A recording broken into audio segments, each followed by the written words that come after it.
দিদি ভাইয়েরা, আমাদের পুরো কষ্ট দূর হলো গো।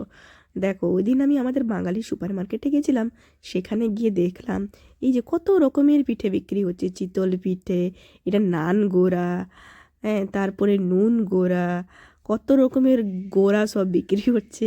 আর এটা হচ্ছে এই যে খেজুর গুড়ের সন্দেশ, পুলি পিঠে, অনেক রকমের।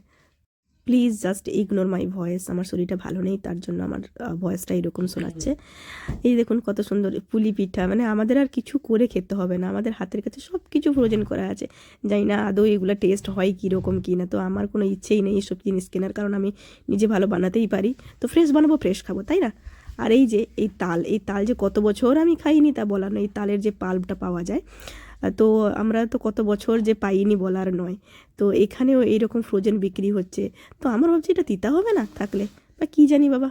তাই আর এইসব জিনিস আর দেখলাম না, তো রেখে দিই। তো আপনাদের কি মনে হয় এইসব পিঠেগুলো টেস্ট হবে?